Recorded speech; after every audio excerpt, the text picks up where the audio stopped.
میں اس وقت کامیاب سمجھوں گا اپنے آپ کو جب آپ کی دینی تعلیم کو لوگ دنیا کی تمام تعلیم سے بہتر سمجھنے لگے، تب میں اپنے آپ کو کامیاب سمجھوں گا۔ آپ اپنے اخلاق سے بتائیے کہ دینی تعلیم پڑھنے والے کا اخلاق ایسا ہوتا ہے۔ آپ اپنی زبان سے بتائیے کہ دینی تعلیم حاصل کرنے والے کی زبان ایسی ہوتی ہے۔ آپ کو انگلش والا ہو تو ان کو بھی بتائیے کہ میں اپنی زبان پر فخر نہیں کرتی ہوں، لیکن مجھے بھی انگلش آتی ہے اور آپ سے کہیں بہتر آتی ہے۔ تو اب ضرورت ہے کہ زمانے کو اسی کی زبان میں جواب دیا جائے۔ مجھ سے ٹرین میں ایک شخص نے سوال کیا، پڑھ کے کیا کیجیے گا؟ اس کی توقع رہے گی کہ کہیں گے کہ مسجد مدرسہ یہ سب۔ میں نے اس کو جواب دیا، دنیا کا کوئی بھی کام پوری ایمانداری کے ساتھ اور کوالٹی کے ساتھ کر سکتا ہوں، یہ دارالعلوم نے سکھایا ہے۔ اس کو لگا کہ یہ کہیں گے مسجد مدرسہ، اس سے زیادہ سوچا نہیں تھا اس نے۔ ہم نے کہا دارالعلوم نے ایک کوالٹی دی ہے، ایک پاور دیا ہے، اور اس پاور کے ذریعے دنیا کا کوئی بھی کام ایمانداری کے ساتھ کر سکتا ہوں اور کوالٹی کے ساتھ کر سکتا ہوں۔ تواضع اچھی چیز ہے، لیکن یہ تواضع اگر آپ کی کمزوری بن جائے، کبھی حاجی لوگ حج کرنے کے لیے گئے ہوئے ہیں، کعبہ شریف سامنے ہے، ہمیں تو چاہیے کہ گردن اور نظر جھکا کر کے وہاں پر جائے، سر کے بجائے، لیکن جب ہمیں کمزور سمجھا جاتا ہے تو رسول اللہ صلی اللہ علیہ وسلم نے کہا، پنجے کے بل اونچے کھڑے ہو، مونڈھا کھول دو اور سینہ تان کے 3 چکر لگاؤ تاکہ دنیا سمجھے کہ یہ کمزور نہیں۔ اس وقت آپ لوگوں کے لیے 2 باتیں بہت اہم ہیں۔ ایک تو یہ ہے کہ زبان کے اعتبار سے جس اسکول کالج کے بچیوں نے آپ کو کمزور کم نہ سمجھا ہے، اس کو ذلیل نہیں کیجیے، اپنے عمل سے ثابت کیجیے میں کمزور نہیں ہوں۔ اور دوسرے یہ ہے کہ پورے ملک میں مسلم لڑکیاں نقاب پوش کے ساتھ جو حالات ہیں، ان حالات میں آپ کو مضبوط کھڑا ہونا ہی نہیں ہے، بلکہ دوسری تمام بہنوں کو مضبوط کرنا ہے انشاءاللہ تعالیٰ۔ تو میں سمجھتا ہوں حضرت مولانا حفظ الرحمان صاحب قاسمی انشاءاللہ محمد طیبات کا ہر قدم ساتھ دیں گے، اور ہمارے بچوں میں کیسے وہ کوالٹی بھی آ جائے جس کوالٹی کی ضرورت ہے، تاکہ ہم کہیں پر کسی سے مغرور متاثر نہ ہوں۔ اس سلسلے میں مولانا سے گزارش ہے کہ ہماری تعلیمات کو استفادے کا موقع دیں۔ السلام علیکم ورحمۃ اللہ وبرکاتہ۔ وعلیکم السلام ورحمۃ اللہ وبرکاتہ۔ سب سے پہلے میں مفتی صاحب کا بے حد شکر گزار ہوں کہ وہ وقتاً فوقتاً موقع دیتے رہتے ہیں آپ حضرات کے سامنے آنے کا۔ اس سے پہلے بھی حاضری ہو چکی ہے ایک مرتبہ، شاید اس وقت میں آپ لوگ نہ رہی ہوں کیا، اور آج کوئی موقع ملا ہے۔ مفتی صاحب فرما رہے تھے کہ معبود طیبات کا ساتھ دیں، انشاءاللہ العزیز ہمیشہ اس کے لیے حاضر رہیں گے۔ جب بھی میں کسی کام کے لائق سمجھا جاؤں، اللہ تبارک و تعالیٰ آپ کی خدمت کو قبول فرمائے۔ دیکھتے رہتے ہیں بڑے مختلف انداز میں کام ہو رہا ہے، لڑکیوں کے مدرسے تو بہت چلتے ہیں، اور میں جو جیسا کہ مفتی صاحب نے فرمایا کہ میری کلاسز چلتی ہیں آن لائن، تو آن لائن زیادہ لڑکیاں ہی پڑھتی ہیں، اور لڑکیوں میں جو عالمات ہیں وہ زیادہ پڑھتی ہیں مختلف مدرسوں کی فائدہ۔ تو مجھے تقریباً ہندوستان کے جتنے بھی مشہور بڑے مدارس ہیں لڑکیوں کے، ان تمام مدارس کے ماحول، وہاں کے نصاب، نظام تعلیم کا علم ہے الحمدللہ، میں جانتا ہوں۔ تو اللہ کے فضل و کرم سے آپ کے یہاں کا جو یہ نظام ہے وہ نہایت منفرد ہے، اور بہت اچھے انداز میں ماشاءاللہ یہاں پہ تعلیم ہو رہی ہے۔ اور اس کی وجہ یہ ہے کہ جب ذمہ دار خود پڑھا لکھا ہوتا ہے تو وہ تعلیم اور تعلیمی ماحول کو ترجیح دیتا ہے۔ لیکن بہت سارے مدارس ایسے ہیں لڑکیوں کے جن کو میں جانتا ہوں، وہاں کی فاضلات بھی اس سے وابستہ ہیں. تو پریشانی کی بات یہ ہوتی ہے کہ وہاں کے جو ذمہ دار ہوتے ہیں وہ خود بہت زیادہ پڑھے لکھے نہیں ہوتے ہیں. ایسے ہی ڈگری تو حاصل کر لیے کسی مدرسے سے، عالم فاضل مفتی سب کچھ بن گئے ہیں، لیکن علمی مزاج نہیں ہوتا. اس کی وجہ سے بچوں میں بھی وہ مزاج منتقل نہیں ہو پاتا ہے. لیکن خوش نصیبی ہے آپ کی کہ آپ لوگوں نے موضوع طیبات کا انتخاب کیا اور مفتی صاحب کی نگرانی میں سرپرستی میں آپ کو تعلیم حاصل کر رہی ہیں. مفتی صاحب ہم سے سینئر تھے دارالعلوم دیوبند میں 2 سال، اور ہم لوگ ان کے پیچھے پیچھے چلنے والے تھے. ماشاءاللہ ہر معاملے میں، تحریر کا معاملہ ہو، تقریر کا معاملہ ہو، شاعری کا معاملہ ہو، یا پھر درسیات کا معاملہ ہو، ہر معاملے میں ماشاءاللہ بہت نمایاں رہے. اسی وجہ سے اس کا اثر آپ لوگوں میں بھی دیکھنے کو ملتا ہے. آپ لوگوں کی ویڈیوز وغیرہ جب دیکھتے ہیں تو اس سے اندازہ لگ جاتا ہے چیزوں کا. اللہ تعالیٰ قبول فرمائے. انشاءاللہ عزیز مختصر انداز میں کچھ باتیں آپ لوگوں کے سامنے پیش کرنے کی کوشش کروں گا، اور اس کا استعمال کریں. یہ ہے نا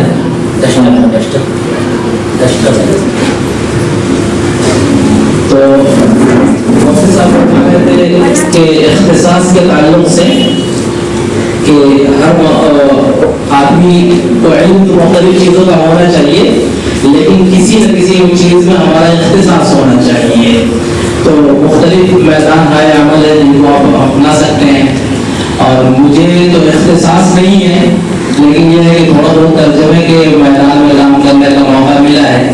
دینی کتابوں کا عام طور سے انگریزی زبان میں ترجمہ کرتا رہتا ہوں میں، اور انگریزی سے اردو میں بھی، عربی سے بھی انگریزی میں ترجمے کیے ہیں اللہ کے فضل و کرم سے.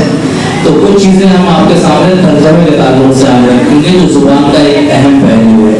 ٹھیک ہے، ترجمے کو کیا بولتے ہیں انگریزی میں؟ ٹرانسلیشن. Very nice. دیکھیے یہ ہے یونیورس. کیا ہے؟ یونیورس. یونیورس کا مطلب پورا برہمان کائنات. Very nice. ہاں ٹھیک سے بولیے گا، دھیرے سے بولو، جھجک مفتی صاحب فرما رہے تھے جھجک نکالنے کا. تو یہ ہے کائنات. اب یہ پوری کائنات اللہ تبارک و تعالیٰ نے بنائی ہے. اس میں 2 طرح کی مخلوق اللہ تبارک و تعالیٰ نے پیدا کی ہے. کیا ہے؟ اینیمیٹ اور اینیمیٹ اور انینیمیٹ آبجیکٹ کہا جاتا ہے. اس کے بعد آپ چاہیں تو آبجیکٹ کا لفظ بھی لگا سکتے ہیں. اینیمیٹ آبجیکٹ اور انینیمیٹ آبجیکٹ. اینیمیٹ آبجیکٹ کا کیا مطلب ہوتا ہے؟ زور سے بولیے اگر بولنا ہے تو. جاندار. کیا ہے؟ جاندار. جاندار. اور انینیمیٹ کا مطلب غیر جاندار. بہت اچھی بات ہے. اب یہ غیر جاندار چیزیں جو دنیا میں بنائی ہے اللہ تبارک و تعالیٰ نے، اس میں کیا ہے؟ پانی ہے، پتھر ہے، لوہا ہے، پیتل ہے، تانبا ہے، سونا ہے، چاندی ہے. یہ ساری چیزیں کیا ہے؟ ان اینیمیٹ آبجیکٹس ہیں، یا یہ کہہ لیجیے غیر جاندار مخلوق ہیں. اور اسی طریقے سے کچھ مخلوقات ہیں جو اینیمیٹ ہیں، یعنی کہ جاندار ہیں. تو جاندار مخلوق جو ہوتی ہے ان میں کیا کیا چیزیں ہو گئی ہیں؟ اس میں 2 چیزیں ہیں. ایک ہے اینیمل اور دوسرے ہیومن. اینیمل اور ہیومن. یہ جو اینیمیٹ ہے نا، اس کو اینیمل بھی کہتے ہیں. اب اینیمل کی 2 قسمیں ہو گئی، ایک ہیومن ایک نان ہیومن. ہیومن کا مطلب انسان. Very nice. تو کائنات بنائی، کائنات میں 2 مخلوقات ہیں، جاندار اور غیر جاندار. اور جو جاندار ہے اس کی کتنی قسمیں ہیں؟ 2 قسمیں. ایک ہے اینیمل اور دوسرے ہیومن بھی. اینیمل اور ہیومن بھی. اور اسی کی ایک تیسری قسم ہوتی ہے پلانٹ. کیا ہے؟ پلانٹ. ماشاءاللہ. پودا. تو گویا کہ 3 چیزیں ایسی ہیں جن میں اللہ تبارک و تعالیٰ نے جان رکھی ہے، پلانٹس میں، اینیملس میں اور ہیومن بینگز میں. ٹھیک ہے، یہ سب جاندار ہیں، لیکن ان تمام جانداروں میں یہ ہیومن بینگ جو ہے نا، اللہ تعالیٰ نے اس کو امتیاز عطا کیا ہے، ڈسٹنکشن عطا کیا ہے. اور کیا ڈسٹنکشن ہے، کیا امتیاز ہے؟ اشرف المخلوقات ہے. وَلَقَدْ كَرَّمْنَا بَنِي آدم, قرآن پاک میں کہا گیا نا آدم کی اولاد کو ہم نے مکرم بنایا ہے, معزز بنایا ہے. جی. تو اس کا امتیاز کیا ہے؟ ایک تو یہ ہے کہ ہم نے ایسا ہی مان لیا کہ انسان دوسرے جانوروں سے یا پلانٹ سے بہتر ہے, افضل ہے, لیکن اس کی کچھ وجہ بھی تو ہوگی. کیا ہے وجہ؟ جی ہاں بولیے. عقل ہے, بہت اچھی بات ہے ماشاء اللہ. اس کو اللہ تبارک و تعالیٰ نے دو کوالٹیز ادا کی ہیں جو ان کے پاس نہیں ہے. ایک ہے کمپریہنشن, اور دوسرا ہے کمیونیکیشن. ٹھیک ہے, ایک ہے کمپریہنشن اور دوسرا کمیونیکیشن. کمپریہنشن کا مطلب سمجھنے کی صلاحیت, کمپریہنشن اسکل, اور کمیونیکیشن اسکل کا مطلب کیا ہوتا ہے؟ اپنی بات دوسروں کے سامنے رکھنے کی صلاحیت یا اظہار کی صلاحیت کہا جاتا ہے. آپ ایک گدھے کو کان پکڑ کے پورے دن صبح سے شام سمجھاتے ہیں, یہ سمجھ میں آتا ہے؟ نہیں آتا ہے نا. نہیں. لیکن انسان کو 2000 مرتبہ اللہ سمجھاتے ہیں تو بات سمجھ میں آ جاتی ہے. تو اس کا یا پلانٹ کو لے لیجیے, جتنے بھی پیڑ پودے سبزیاں وغیرہ ان کو اگر کچھ سمجھائیں گے تو سمجھ میں آئے گی, اس کو نہیں سمجھ میں آتا ہے. تو یہ فرق ہے ہیومن بینگ اور دیگر دو طرح کے ایلیمنٹ آبجیکٹس میں. ہیومن بینگ کو اللہ تعالیٰ نے کمپریہنشن کی اسکل دیا ہے, یعنی سمجھنے کی صلاحیت. کوئی اگر سمجھا رہا ہے ہمیں تو ہم بات کو سمجھ لیتے ہیں. اور کمیونیکیشن اسکل یعنی کہ ہم اپنی بات دوسروں کو سمجھا سکتے ہیں. ٹھیک ہے, اسی کو اردو میں ہم لوگ جو پڑھتے تھے منطق, تو اس میں کہا جاتا ہے نطق ظاہری اور نطق باطنی. نطق کا لفظ استعمال ہوتا ہے, نطق کی دو قسمیں ہیں, نطق ظاہری اور نطق باطنی کہا جاتا ہے. سمجھ میں آ گیا؟ جی. اب اس کے بعد یہاں پہ کمیونیکیشن کا مسئلہ ہے. کمیونیکیشن کا مطلب اپنی بات کو دوسروں کے سامنے پیش کرنا, یعنی کہ اظہار کرنے کو ہم کمیونیکیشن کہتے ہیں. اس کے لیے اللہ تبارک و تعالیٰ نے انسانوں کو ایک بے مثال ذریعہ عطا کیا ہے جس کو ہم کہتے ہیں لینگویج یا زبان یا لسان.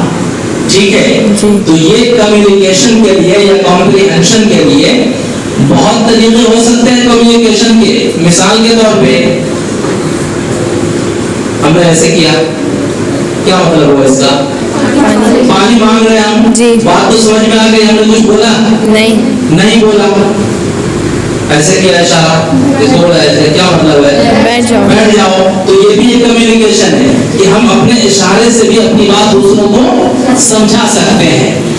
لیکن اس کے باوجود اللہ تبارک و تعالیٰ نے ایک بڑی نعمت عطا کی ہے انسان کو, جس کو ہم کیا کہتے ہیں؟ لینگویج. ٹھیک ہے, تو لینگویج کے ذریعے سے ہم زیادہ تر اپنی بات دوسروں تک پہنچانے کی کوشش کرتے ہیں. اب لینگویج پوری دنیا میں بے شمار ہے.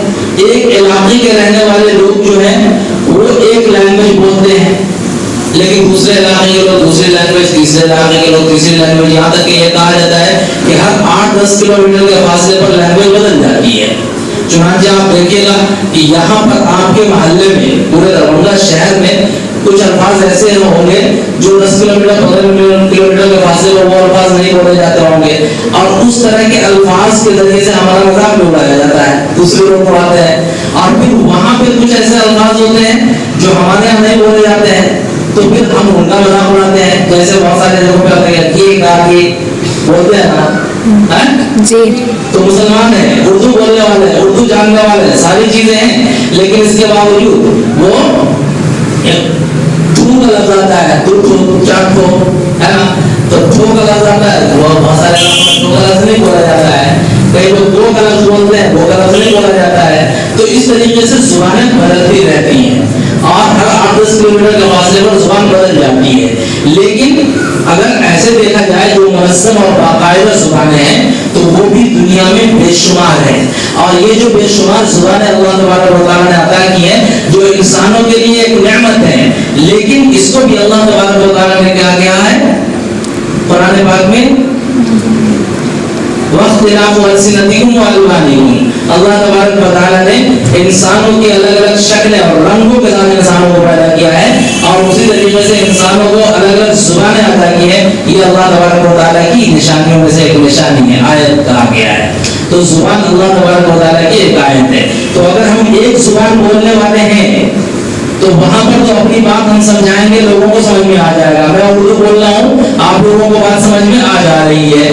لیکن دو ایسے لوگ جہاں پر ملتے ہیں کہ اس کی زبان الگ ہے, اس کی زبان الگ ہے, تو وہاں پر پھر جو اظہار ہوتا ہے, کمیونیکیشن یا کمپریہنشن ہوتا ہے, وہ ابتدائی درجے میں اشارے سے ہوتا ہے. وہی پانی کے لیے ایسا اشارہ کیا, بیٹھ جاؤ, کھڑے ہو جاؤ, تو یہ اشاروں سے ابتدائی درجے میں ہم کام چلاتے ہیں. لیکن ظاہر ہے کہ یہ اشاروں کی حد جو ہے نا بہت لمیٹڈ ہے. یہ بہت لامحدود انداز میں کام نہیں کر سکتے جس انداز میں زبان کام کرتی ہے. تو وہاں پر بھی ضرورت پڑتی ہے کس چیز کی؟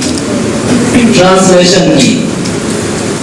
ٹرانسلیشن کی ضرورت پڑتی ہے وہاں پر. سمجھ میں آ گیا؟ اب دیکھیے, آپ لوگ جب عربی زبان پڑھتی ہیں کوئی بھی کتاب, تو اس میں آپ ترجمہ تو کرتے ہوں گے عبارت کا, فقہ کی کتاب ہو یا ادب کی کتاب ہو یا تفسیر کی کتاب ہو, تو اس میں جب بھی عبارت ہو جاتی ہے تو اردو میں ترجمہ کرتے ہیں نا. تو یہ جو ترجمہ آپ لوگ کرتی ہیں یہ ابتدائی درجہ ہے ترجمے کا. لیکن اگر اسی ترجمے کو آدمی اصول ضابطے کے مطابق مہارت کے ساتھ کرے تو پھر وہی ترجمہ اعلیٰ درجے کا ترجمہ بن جاتا ہے, اور پھر وہ آدمی مترجم کہلاتا ہے, ٹرانسلیٹر کہلاتا ہے. اس لیے ترجمہ ہم کرتے ہیں کیسے, ترجمہ کے کیا اصول ہوتے ہیں ٹرانسلیشن کے, اس سلسلے میں کچھ چیزیں آپ لوگوں کے سامنے میں رکھوں گا. ٹھیک ہے, چلیے بہت اچھی بات ہے.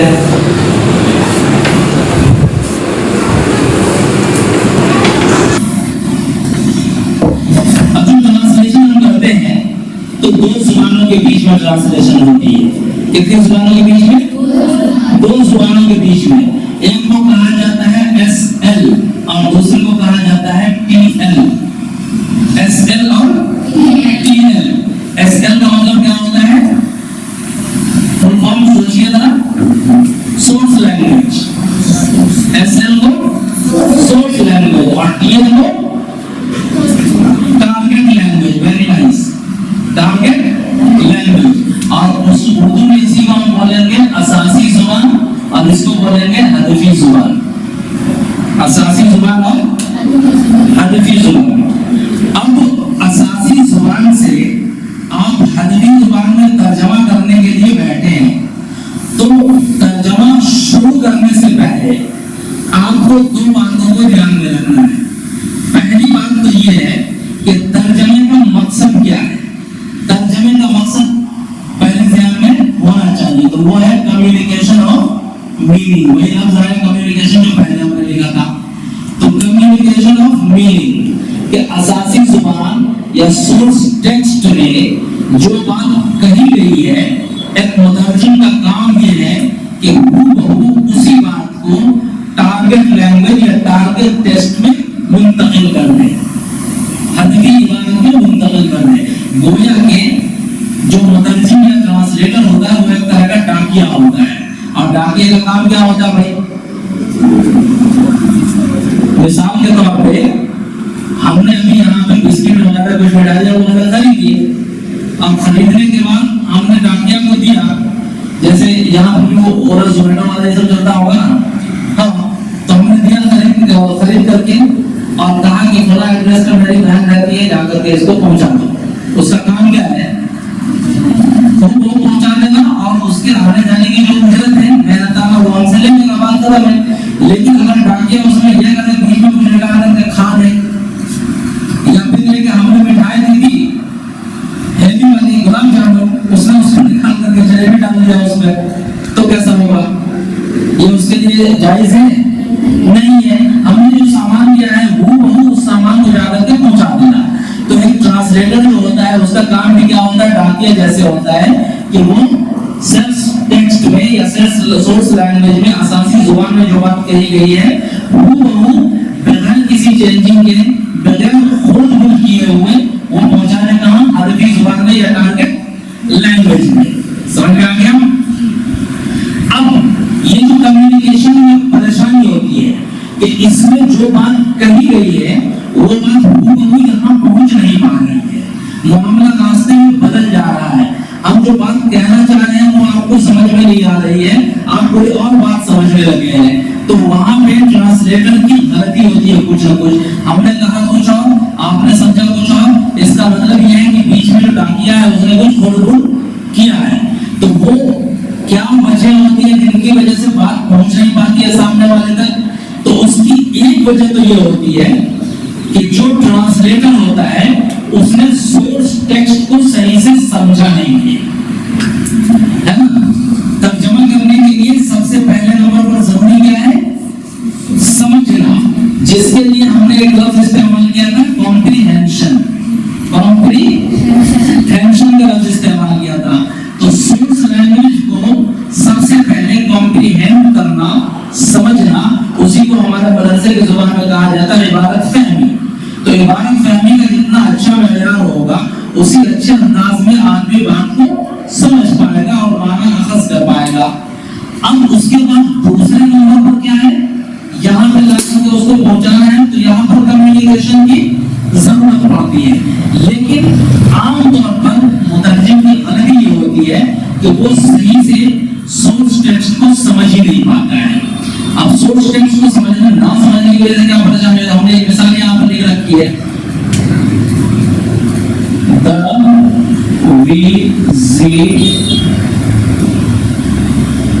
visibility was poor۔ یہ اصل میں ایک اخبار کا جملہ ہے اور پلین حادثہ ہو گیا، ہوائی جہاز جا رہا تھا اور اس میں ہوائی جہاز ٹکرا گیا یا جانا چاہیے کہیں اور کہیں اور چلا گیا، تو اس کی خبر اخبار میں لکھی گئی تھی اور اس میں یہ جملہ تھا، کسی اخبار سے ہی لیا گیا ہے، the visibility was poor۔ اس کا مطلب کیا ہونا چاہیے؟ آپ لوگ سوچ کر کے دماغ لگائیے، ہاں ہوئی دیکھنے کی صلاحیت کمزور تھی، ہے نا۔ اب یہی بات ہو گئی، جو مثال دینا چاہ رہے تھے وہی آ گئی بالکل۔ دیکھنے کی صلاحیت کمزور تھی، کس کی؟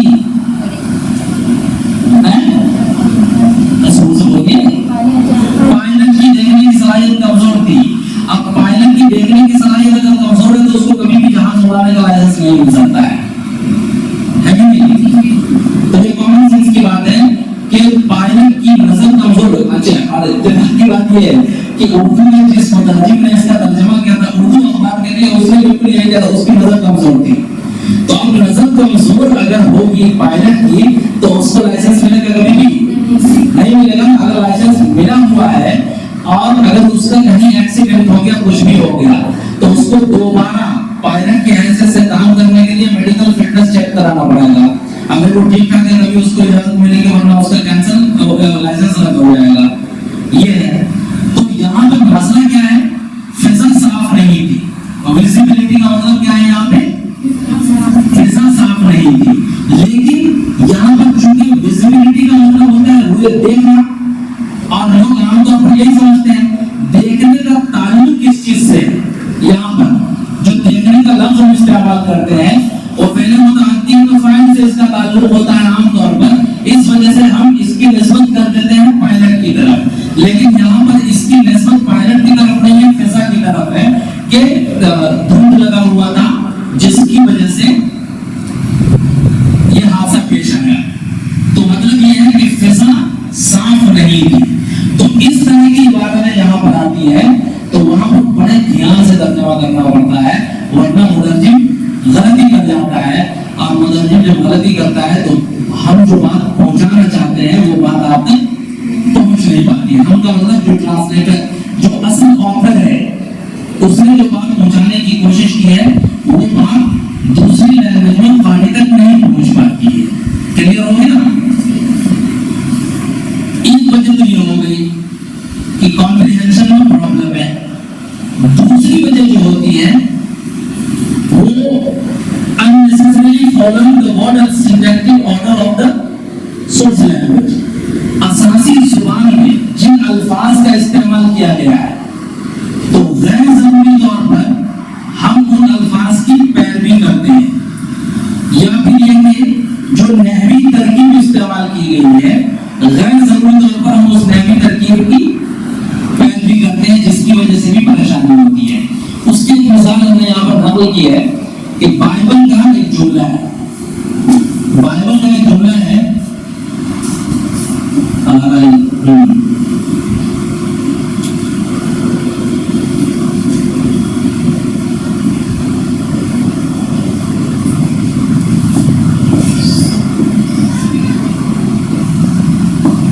righteousness of God is revealed.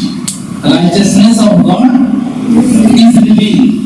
Righteousness کا مطلب ہوتا ہے نیکی یا راست بازی کہہ لیجیے, اور revealed کا مطلب ہوتا ہے ظاہر ہونا. اب اس کا ترجمہ کیجیے ذرا آپ لوگ. نیکی خدا کے پاس, جو سمپل سمجھ میں آ رہا ہو, خدا کی نیکی ظاہر ہوتی ہے. Very nice. یہاں پر خدا کی نیکی ظاہر ہوتی ہے, اس جملے کا مطلب سیم یہی ہے. یہ انگریزی جملہ ہے. بائبل جو ہے وہ دو کتابوں کا مجموعہ ہے, توریت اور انجیل. ان دونوں کو آج کے زمانے میں ملا کر کے کیا کہتے ہیں؟ بائبل. اور یہ کس زبان میں تھی اصل, اور اصل نسخہ اس کا کیا تھا یہ آج لوگوں کو بہت یقین کے ساتھ معلوم نہیں ہے کہ کس زبان میں تھی, لیکن عام طور پر کہا جاتا ہے عبرانی زبان میں تھی. آج کے دور میں یہودیوں کی یا اسرائیل کی جو آفیشیل لینگویج ہے وہ ہیبرو کہلاتی ہے, تو وہ ممکن ہے کہ ہیبرو لینگویج میں رہی ہو. ٹھیک ہے, تو وہاں پر اصل جو مثال ہے وہ رائچسنس آف گاڈ ہے. وہاں پر جو ہیبرو لینگویج میں سپوز کیجئے کہ یہ جملہ رہا ہوگا بائبل میں, وہ ترکیب اضافی کے ساتھ رہا ہوگا. کس ترکیب کے ساتھ؟ اضافی, مضاف مضاف الیہ والی ترکیب کے ساتھ. تو یہاں پر جب اس کو نقل کیا مترجم نے, تو مترجم نے بھی آف لگا کر کے ترکیب اضافی بنا دیا ہے نا. تو بائبل کے بہت سارے ترجمے ہوئے اور ہر ترجمہ ایک دوسرے سے مختلف تھا, اور اتنا مختلف تھا کہ اس میں لوگ ایک کو پڑھ رہا ہے دوسرا بول رہا ہے کہ کافر ہو تو. تو اس حد تک بات چلی گئی تھی. وہاں فرقے بھی مسلمانوں کے مقابلے میں بہت زیادہ ہیں, اور ہر فرقے کا الگ الگ بائبل ہے ترجمہ شدہ انگریزی میں, اس لیے کہ اصل تو معلوم ہی نہیں کسی کو. ہمارے یہاں قرآن پاک میں 30 پارے ہیں, لیکن کسی بھی فرقے والے سے پوچھ لیجیے تو وہ 30 پارے ہیں اس کو سمجھتا ہے. ہم لوگوں کے ذہن میں غلط فہمی یہ ہے کہ بھائی شیعوں کے یہاں 40 پارے کا کون سکتے ہیں, لیکن ان کے یہاں بھی نہیں ہے, وہ بھی 30 پارے ہی مانتے ہیں. تو یہ اللہ کا فضل ہے کہ ہزار اختلاف کے باوجود مسلمانوں کے یہاں قرآن پاک کے صرف 30 پارے ہیں. لیکن عیسائیوں کے یہاں یہ ہوتا ہے کہ ایک فرقہ ہے جس کے یہاں 35 ہے, کسی کے یہاں 45 ہے, کسی کے یہاں 75 ہے, اور ہر ایک کا ترجمہ بھی الگ الگ ہے. اور اگر ہم بائبل اٹھا کر کے پوچھیں کسی کو, قرآن کے بارے میں پوچھیں کہ اللہ کی کتاب ہے, تو کسی بھی فرقے کا ماننے والا مسلمان ہوگا وہ بولے گا بے شک اللہ کی کتاب ہے. بائبل کے بارے میں پوچھیں کہ اللہ کی کتاب ہے, تو وہ پوچھے گا کہ بھائی کس کمیونٹی کا ہے, کس فرقے کا ترجمہ کیا ہوا ہے. اگر وہ ہمارے فرقے کا ہے تب تو اللہ کی کتاب ہے, دوسرے فرقے کا تو اللہ کی کتاب نہیں ہے. یہاں تک معاملہ ہوتا ہے. تو بہت سارے ترجمے ہوئے اور بہت سارے اختلافات ہوئے. بعد میں چل کر کے جو ابھی عیسائیوں کا سب سے غالب فرقہ ہے, کرسچن کی سب سے غالب جو سیکٹ ہے, اس نے متفقہ طور پر ایک ٹرانسلیشن کیا جس میں اس کا نام رکھا new international version of Bible. New international version اس کا نام رکھا. اب اس کو میں یہاں بنا کر کے لوگوں نے کیا کہ یہی سب سے ہوتا ہے. اچھا ٹھیک ہے, بہتر ہے. ہاں, تو یہ کیا ہے کہ اس کو جو ہے نا, ہاں, تو نیو انٹرنیشنل ورژن جو بنایا تو اس نے اس جملے کو غلط قرار دیا. کیوں غلط قرار دیا ہے؟ کہ یہاں پر خدا کی نیکی ظاہر ہوتی ہے. جملے کا مطلب یہی ہے نا. اب آپ یہ بتائیں کہ نیکی کا عمل جو ہے بندے سے مطلوب ہے یا خدا سے مطلوب ہے؟ بندے سے مطلوب ہے. تو یہاں پر اگر کہا جائے کہ خدا کی نیکی ظاہر ہوتی ہے تو پھر یہ تو کوئی سینس نہیں بن رہا ہے نا.